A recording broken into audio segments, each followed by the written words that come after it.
नमस्कार। Breaking news में बड़ी खबर आपको बता दें कि ब्राह्मण विधायकों की जो बैठक हुई थी, अब उस पर सवाल उठने लगे हैं। बीजेपी के प्रदेश अध्यक्ष ने इस पर सवाल उठाया है और कहा है कि ऐसी बैठकें नहीं होनी चाहिए, ये पार्टी के विचारधारा के खिलाफ जाती है। साथ ही संभल से भी एक बड़ी खबर आई है, जहां एसआईआर प्रक्रिया के दौरान ये पता चला है कि कई नए फर्जी वोटर इसमें जुड़े हैं। तो क्या है ये पूरा मामला, इसी पे ज्यादा अपडेट के साथ मेरे साथ मौजूद है मेरे सहयोगी नवेंदु।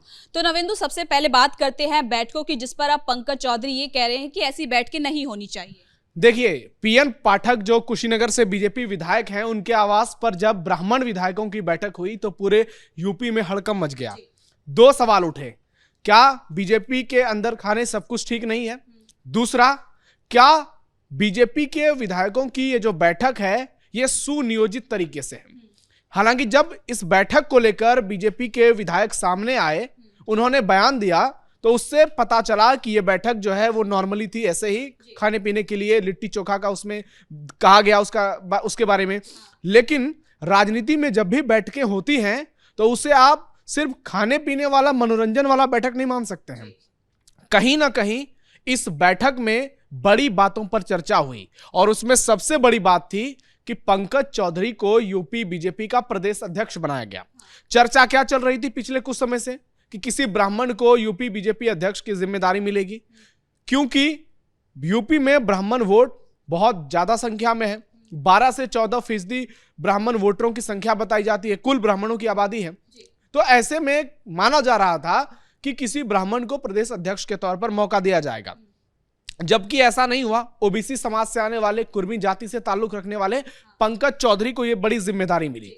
वहीं अगर सेंट्रल की बात की जाए तो नितिन नवीन को बीजेपी का राष्ट्रीय कार्यकारी अध्यक्ष बनाया गया, यानी एक सवर्ण जाति से और दूसरा ओबीसी से। एक देश के सबसे बड़े सियासी सूबे का प्रदेश अध्यक्ष, दूसरा देश का राष्ट्रीय कार्यकारी अध्यक्ष। लेकिन सवाल जो उठे सियासी गलियारों में, उसके पीछे बहुत सारी बातें की गई। कहा गया कि बीजेपी के विधायक काफी नाराज हैं पार्टी से, इसलिए वो एक साथ एकजुट हुए। हालांकि विधायकों के भाषण में या उनके बयान में कहीं इस तरह का जिक्र सामने नहीं आता है। लेकिन पहले समझते हैं कि पंकज चौधरी ने ऐसा बयान क्यों दिया है कि जो विधायकों ने किया है वो पार्टी लाइन के खिलाफ जाकर के है। तो इसके लिए समझने की जरूरत है कि बीजेपी एक ऐसी पार्टी है जहां कहा जाता है कि डिसिप्लिन का बोलबाला है। यहां कोई भी विधायक है, कोई भी सांसद है, वो बगावत नहीं कर सकते हैं। हालांकि बीजेपी विधायकों की जो बैठक हुई वो बगावती तेवर के साथ नजर नहीं आए, लेकिन अंदर खाने से जो खबर निकल कर आई कि वहां बातचीत हुई कि हमारी अपेक्षा की जा रही है, हमारे साथ सही नहीं हो रहा है, शायद हमें और अहमियत देने की जरूरत है, जो कि मिल नहीं रही है। उसके बाद बीजेपी आलाकमान तक खबर पहुंची और जैसे ही बीजेपी आलाकमान ने इस बात का संज्ञान लिया, वहां से फौरन प्रदेश के तमाम शीर्ष नेताओं को यह कहा गया कि आप जो है इस पर एक्शन लीजिए, विधायकों को निर्देश दीजिए, उन पर थोड़ी सख्त कार्रवाई दिखाइए। कार्रवाई कहने का मतलब है उनको कहिए कि आप जो इस तरीके की चीजें कर रहे हैं, इससे पार्टी की छवि खराब हो रही है। क्योंकि ऐसा नहीं है कि जो विधायक बैठक वो में शामिल थे वो पार्टी को छोड़कर किसी और पार्टी का दामन थाम लेंगे, क्योंकि बीजेपी में ऐसा कम देखने को मिलता है। आपके पास शायद ही कोई उदाहरण हो कि जब से नरेंद्र मोदी सत्ता में है, बीजेपी के विधायक बड़ी संख्या में दूसरे पार्टी में चले गए हैं। तो बीजेपी की जो एक विचारधारा है, जो कहा जाता है कि नरेंद्र मोदी और अमित शाह की जो गाइडलाइन होती है, विधायक सांसद उससे बाहर नहीं होते हैं। और चूंकि समाजवादी पार्टी का कमेंट आ गया, शिवपाल यादव सामने आया और उन्होंने कह दिया कि जो भी नाराज लोग हैं उन्हें हमारी पार्टी में आ जाना चाहिए। इसके बाद इस मामले को लेकर धीरे धीरे चिंगारी बढ़ती गई और केंद्रीय आलाकमान को ये चीजें लगी कि अगर इस पर कुछ फौरन एक्शन नहीं लिया जाएगा तो आने वाले समय में ये मुद्दा बढ़ सकता है। क्योंकि इससे पहले ठाकुर विधायकों की बैठक हुई थी यूपी में, और फिर कुर्मी विधायकों की बैठक हुई थी, और जब योगी आदित्यनाथ ने आज से कई महीने पहले ही ये संदेश जारी कर दिया था कि यूपी में इस तरह की बैठकें नहीं होंगी।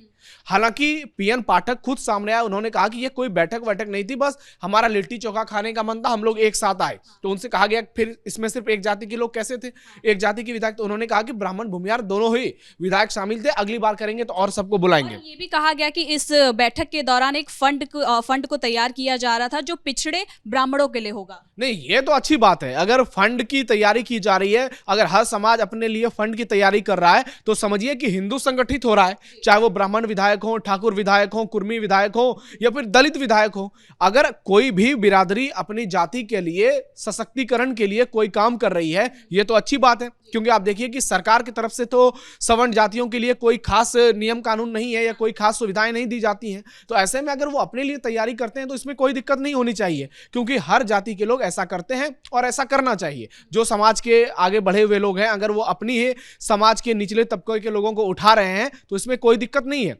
लेकिन सबसे बड़ी बात है कि चुनाव सिर पर है और इसलिए पंकज चौधरी ने कहा है कि आप इस तरीके की बैठकें नहीं कीजिए, इसका जो है फायदा विपक्षी उठाएंगे। फिर वो ऐसा नैरेटिव सेट करने की कोशिश करेंगे कि बीजेपी में सब कुछ बेहतर नहीं है, पार्टी के अंदर गड़बड़ी चल रही है और फिर बयान आएंगे। क्योंकि आप देखिए कि यूपी में ब्राह्मण वोट बैंक एक बड़ा फैक्टर है। अखिलेश यादव को, माता प्रसाद पांडे को नेता प्रतिपक्ष बनाना पड़ा विधानसभा में। उसका कारण यही था कि ब्राह्मणों में एक मैसेज जाए कि हम पूरी तरह से उनके खिलाफ नहीं है। लेकिन प्रदेश के ब्राह्मण भी इस बात को जानते हैं कि अखिलेश यादव के राज में उनके साथ कितना सम्मान हुआ है और योगी आदित्यनाथ के समय में मामला क्या कुछ है। हालांकि योगी आदित्यनाथ पर यह आरोप लगते हैं कि वो, कुछ लोग कहते हैं कि वो जातिवाद की राजनीति करते हैं, उन पर ठाकुरवाद होने के आरोप विरोधी लगाते हैं, और चाहे वो एनकाउंटर की पॉलिसी हो, बुलडोजर एक्शन की पॉलिसी हो, उन पर सवाल उठाए जा रहे हैं विरोधियों के द्वारा। और अब तो अमित यादव हैं, सपा के प्रवक्ता, कई नेता वो कह रहे हैं कि योगी आदित्यनाथ जब से बने हैं तब से यूपी में ज्यादा जातिवाद होता है, ज्यादा ठाकुरवाद हो रहा है और अगर किसी पर कार्रवाई भी होती है वो जाति देखकर होती है। लेकिन आप देखिए कि आंकड़े क्या इसकी गवाही दे रहे हैं, तो आपको पता चलेगा कि योगी आदित्यनाथ के दोनों कार्यकाल में पहले दिनेश शर्मा को डिप्टी सीएम बनाया गया, फिर ब्रजेश पाठक को डिप्टी सीएम बनाया गया और इससे साफ समझ में आता है कि ब्राह्मणों की हिस्सेदारी है सरकार में। एक दिक्कत और है जो अंदर खाने खबरें चल रही हैं कि सुनवाई नहीं हो रही है। मतलब ब्राह्मण जाति के कार्यकर्ता और जो लोग जाते हैं पुलिस प्रशासन के पास, वो उस तरह से सीरियस नहीं लेते हैं। क्या इसे लेकर कहीं और से मैसेज आ रहा है कि आपको उनके साथ इस तरीके से पेश आना है? तो इन्हीं सब अफवाहों को लेकर, अब ये अफवाहें हैं कि ये सच्चाई है, ये तो आने वाला समय बताएगा। लेकिन योगी आदित्यनाथ के कार्यकाल को देखा जाए तो वो भेदभाव के जो उन पर आरोप लगते हैं वो पूरी तरह से सही तो नहीं है, क्योंकि अखिलेश यादव की तुलना अगर योगी आदित्यनाथ से की जाएगी तो वो किसी हाल में सही नहीं है। हालांकि आप मायावती को मान सकते हैं कि उन्होंने ब्राह्मण पॉलिटिक्स की थी, उस समय दलितों को साधा था, 100 से ज्यादा, करीब 150 ब्राह्मणों को टिकट दिया और करीब 50 उनकी पार्टी में जीते थे और मायावती की सरकार बनी थी।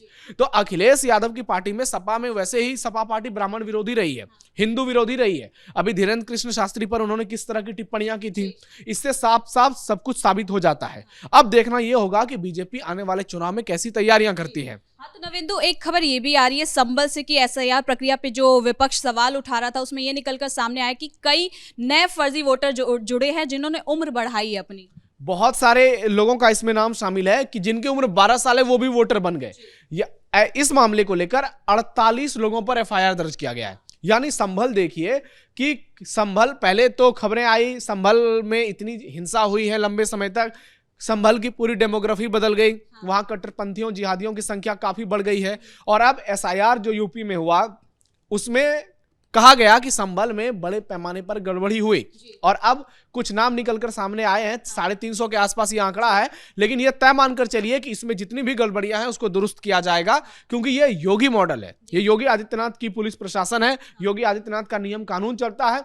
तो जो भी लोग ये फर्जीवाड़ा करके चाहेंगे कि चुनाव में फर्जी वोटिंग कर दें तो वो संभव नहीं हो पाएगा। तो पता चला है ये कौन वोटर है, कहाँ के रहने वाले हैं और इन्होंने अपनी उम्र को क्यों बढ़ाया है? देखिए, इसमें बहुत सारे लोग संभल के भी हैं, जिनकी उम्र कम थी उन्होंने फर्जीवाड़ा कर दिया, जिनकी उम्र ज्यादा थी उन्होंने फर्जीवाड़ा कर दिया, और कई लोग ऐसे थे जो कि कहा जा रहा है कि दूसरे जगहों के हैं, वो बंगाल के कुछ लोग बताए गए कि हैं। अब पुलिस की ओर से जो बयान सामने आएंगे फिर पता चल पाएगा कि इसकी असलियत क्या है। लेकिन 48 लोगों पर एफआईआर दर्ज हो चुके हैं और कहा गया है कि 350 के आसपास ये गड़बड़ियां हैं, लेकिन इस गड़बड़ी को पूरी तरह से दुरुस्त किया जाएगा। और यूपी में भी पंचायत चुनाव होने वाले हैं 2026 में, तो पंचायत चुनाव से पहले सब कुछ सही किया जाएगा। वैसे ही गड़बड़ी की संख्या बहुत कम है, जिस तरह से एसआईआर हुआ, शुद्धिकरण हुआ वोटर लिस्ट का, उससे लोगों में ये मैसेज साफ साफ चला गया है कि अब यूपी में फर्जीवाड़ा नहीं हो पाएगा। पहले जो बूथ कैप्चरिंग होती थी अब वो नहीं हो पाएगा। योगी आदित्यनाथ के शासन में जो भी अपराधी होंगे, जो भी आरोपी होंगे, जो माफिया होंगे, वो इस तरह की हरकत करते हैं, उनको करारा जवाब पुलिस देगी। उनको अधिकारी अपने तरीके से सह देंगे अगर वो इसी तरह से सरकार को चुनौती देने की कोशिश करेंगे। और जो भी लोग फर्जी वोटर बने हैं या बनने की कोशिश में लगे हैं, आने वाले समय में उनकी वोटिंग पूरी तरह से इलीगल होगी और पुलिस अपने हिसाब से फिर कार्रवाई करेगी। बहुत बहुत धन्यवाद नवेंदु इन तमाम जानकारी के लिए। तो कुल मिलाकर जो बैठक हुई, पहले उस पर प्रदेश अध्यक्ष ने ये कहा कि ऐसी बैठकें नहीं होनी चाहिए, इससे पार्टी के खिलाफ एक निर्देश जाता है। तो वहीं संभल से भी बड़ी खबर आई है, जहां एसआईआर प्रक्रिया के दौरान ये पता चला है कि कई नए फर्जी वोटर जुड़े हैं, जिनके खिलाफ अब कार्रवाई शुरू हो गई है। ब्रेकिंग न्यूज में इतना ही। कैमरा पर्सन राजकुमार के साथ मैं सृष्टि शाह।